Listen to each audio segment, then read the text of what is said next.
मेरा ख्याल है बहुत ज़रूरी है कि हम एक महीने में, पिछले एक महीने से जो सुप्रीम कोर्ट में हो रहा है उसका एक रिकैप करें, क्योंकि उस कॉन्टेक्स्ट के बगैर आज की जो प्रोसीडिंग्स थी शायद वो हम सही तरह उन पे तबसरा उन्हें समझ नहीं पाएंगे। अब हुआ क्या, इलेक्शंस का जो डिले का मामला था उस पर लाहौर हाई कोर्ट ने एक ऑर्डर दिया और उसमें अपील जो थी वो चल रही थी, उन पे समाअत होनी थी। इस वक्त सुप्रीम कोर्ट ने 2 जजेस जो एक और केस सुन रहे थे उनकी रिकमेंडेशन पे चीफ जस्टिस ने सुओ मोटो नोटिस लिया उसी मामले का कि इलेक्शंस में डिले क्यों हो रहा है।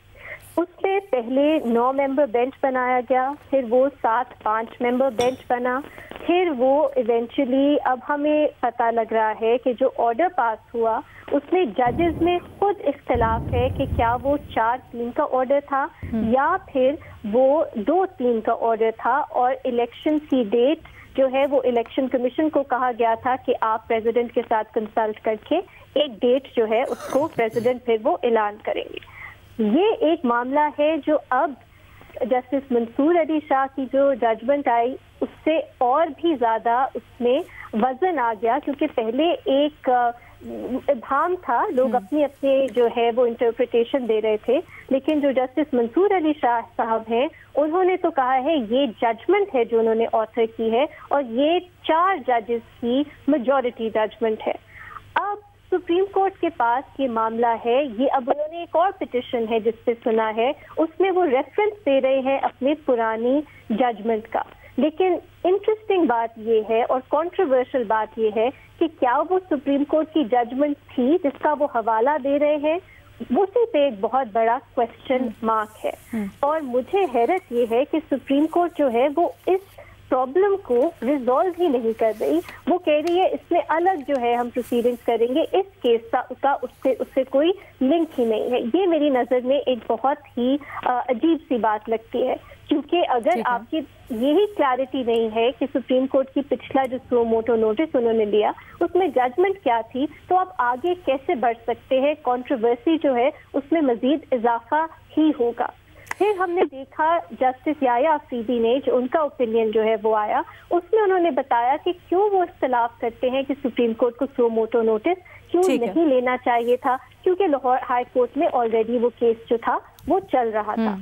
अब हमने देखा अलीना मजीद कि जो अब बेंच बना है उसकी कॉन्स्टिट्यूशन वही है जिसपे अरसे से एतराज उठ रहा है, और हमारी पॉलिटिकल पार्टीज बल्कि बाकी जजेस जो हैं वो भी सवाल उठा रहे हैं कि कुछ जजेस को क्यों प्रेफरेंस दी जाती है जब सियासी मामलात के सेंसिटिव केसेस जो हैं वो सुने जाते हैं। अदालत में आज ये उठाया गया मामला रीमा, और इसका चीफ जस्टिस साहब इस तरह से जवाब देते हैं, वो कहते हैं अपनी मर्जी के बेंच बना दिए जाएं, ऐसा तो नहीं हो सकता अलीना। लेकिन बिल्कुल ये जो बेंचेस हैं ये पॉलिटिकल पार्टीज की मर्जी से नहीं बनने चाहिए, but with respect chief justice की जो पावर्स हैं बेंच बनाने की उन्हीं की पावर्स हैं आजकल रूल्स के मुताबिक, लेकिन उनका जो एक्सरसाइज है वो भी नहीं नजर आना चाहिए कि वो किसी लिहाज से भी टेंटेड है या बायस्ड है। मैं एक मिसाल देती हूँ, इस शो की आप मॉडरेटर हैं, आपका इख्तियार है कि आप किसको कितना टाइम देती हैं, आप ही का इख्तियार है। लेकिन अगर बार बार हम ये देखें कि आप भट्टी साहब, वैसी हाइपोथेटिकली भट्टी साहब को मुझसे डबल टाइम दे रही हैं, तो क्या मैं उस पर एतराज नहीं उठा सकती? क्या हमारे व्यूअर्स उस पर एतराज नहीं उठा सकते? क्या वो ये नहीं कह सकते कि इस पैनल के सब पार्टिसिपेंट्स बराबर है, सबको इक्वल टाइम मिलना चाहिए? तो हम यही देख रहे हैं कि प्रेरोगेटिव इस वक्त चीफ जस्टिस साहब का ही है, लेकिन बेंच से सुप्रीम कोर्ट से आवाज उठ रही है, वकीला बरादरी से आवाज उठ रही है, सिविल सोसाइटी से आवाज उठ रही है कि वो इन इख्तियारात का इस्तेमाल ऐसे तरीके से नहीं कर रहे जो ट्रांसपेरेंट लगे या जो डेमोक्रेटिक लगे। अच्छा, तो इसका जो इसकी जो बर्डन है वो चीफ जस्टिस साहब पे है कि उन्होंने दिखाना है कि वो कोर्ट को बेहतर तरह से चला रहे हैं। और मैं ये भी कहूंगी, मुनीब अख्तर, जस्टिस मुनीब अख्तर ने भी अपने एक फैसले में कहा कि एक इम्बैलेंस है कोर्ट में, क्योंकि ये इख्तियारात चीफ जस्टिस के पास है और ये उन्हीं की रिस्पॉन्सिबिलिटी है कि वो उसका एक्सरसाइज इस तरह करे कि ये तासुर जो बायस का है वो खत्म हो। तो मेरा ख्याल है ये बहुत से सवालात हैं जो आज की प्रोसीडिंग से उठे हैं। दैट इज इंटरेस्टिंग, क्योंकि मुनीब अख्तर साहब ने आज तो अदालत में जब रिमार्क्स दिए तो उन्होंने कहा कि नहीं जी, बहरहाल ये चीफ जस्टिस साहब का अभी तक इख्तियार है कि वो किस तरह से बेंचेस कॉन्स्टिट्यूट करें। खैर, इसके ऊपर जो मुख्तलिफ फरीकैन हैं उनकी तरफ से रिजर्वेशन जाहिर की गई। अटॉर्नी जनरल साहब ने भी बड़ी मुस्तादी से ये अपने दलाइल में सामने बात रखी कि जी फुल कोर्ट का मुतालबा है और बनना चाहिए और क्या नहीं।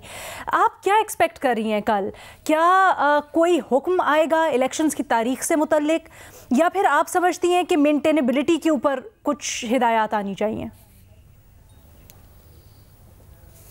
है मेरा नहीं ख्याल कोई भी स्टूडेंट ऑफ लॉ या लॉयर या कोई भी प्रिडिक्ट कर सकता है, क्योंकि ये अपनी नौयत, इसलिए मैंने पूछा चाहत है क्या आप समझती हैं या क्या तासुर मिलता है? मैं ये बात कहूंगी कि एज एन ऑब्जर्वर मुझे बहुत तशवीश है कि देखिए आज आपने पॉलिटिकल पार्टीज के जो वकला हैं उन्हें सुना नहीं। आपने